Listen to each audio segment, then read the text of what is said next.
we're back to discuss Baby Driver, and if you watched our review, we liked it just fine. What was Edgar Wright's last movie? The World's End, I think. Yeah, and Yeah. I think there's a line to be drawn from The World's End to this, where his tone gets a little bit more serious. My takeaway from the trailer, what I was expecting from the movie from the trailer, was that this was going to be like an Elmore Leonard style of script, where everybody was really cool, everybody had funny lines, things went badly, but like everybody was sort of in service to the comedy instead of in service to the narrative of the story. So for me, what it had going for it was I didn't really know what to expect from moment to moment. I expected them to have that last heist that doesn't end up happening, stuff like that. So I think where I was sort of led astray was that I was, we talked a little bit about the Kingsman, or you mentioned it before, and we saw a preview for the new one before that. That was also kind of the feel that I got from the trailers, was that it was going to be tongue-in-cheek the whole way. Yeah, and then it was just there's going to be like, that he was going to be like this over-the-top comic badass character that just listened to music and that sort of thing. And that's kind of how the first act plays out, but then it just sort of drops off. And instead of, I think what it was more of, and it did fulfill this to me, was instead of being strictly comedy all the way through, it was style in front of substance a lot of the time. Yes. Like, and that's pretty typical of his movies, but I mean, it really did follow through. Even through the serious parts, there was a lot of like high glossed what he was doing. Which usually I kind of feel like that kind of detracts a little bit sometimes, but in this case, I think the songs he was choosing, maybe just because they jived with me, I don't know, but I think they fit the mood a lot of the time. So as you kind of progress through different scenes, it felt really right. Yeah.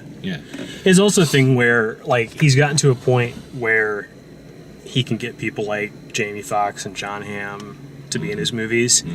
And so that too can be kind of a build-up that doesn't pay off, because if those were no-name actors that he had brought into the movie, I wouldn't have had expectations around them. But instead I'm like, oh, when's Jamie Foxx going to do something really cool? Like, oh, when's John Hamm going to do something really funny? And they were good. They were just like, but they were playing characters in the movie. They weren't amped up, over the top type of things. And like, as crazy as some of the stuff that happens in this movie is, it's a very grounded movie.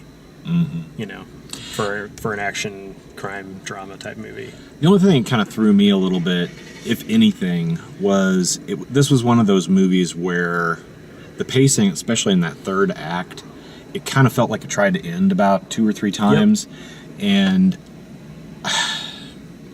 I'm not sure I needed to see the second and third ending. It was kind of nice to get some like closure, I guess, maybe, but there was some pacing to the third act that wasn't quite on point, but otherwise I really enjoyed it. It tried to have it both ways. And that's where like the whole third act seemed to be setting up that this was going to end badly, and then it doesn't really. Like, he goes to jail because he should go to jail, but then they sort of like as squeaky clean as he can, considering. But he has parole in 5 years, and it sounds like they're pretty much have already decided they're going to let him out in 5 years. And he magically didn't age. Well, or that was just a dream sequence that they were. Oh, could be. They were playing with. I mean, they don't say for, because they show that scene before, and it's his dream in black and white, and then they colorize it, and it's like that could be real, or that could just still be the dream sequence. But yeah, I mean, in general, I just like it's not that I didn't like the movie the more it went on. It's that it became less the movie I wanted it to be when I walked in the more it went on. And I just wanted it like I wanted an Elmore Leonard style crime comedy. I wanted like a Get Shorty's, that type of movie, with cool stunts and Edgar Wright editing and directing, and I think that could have been fun.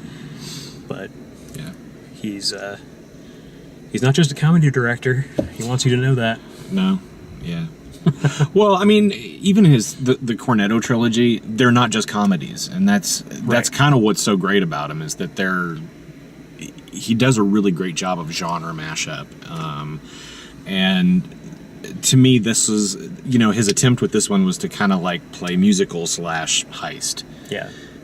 / maybe comedy / romantic.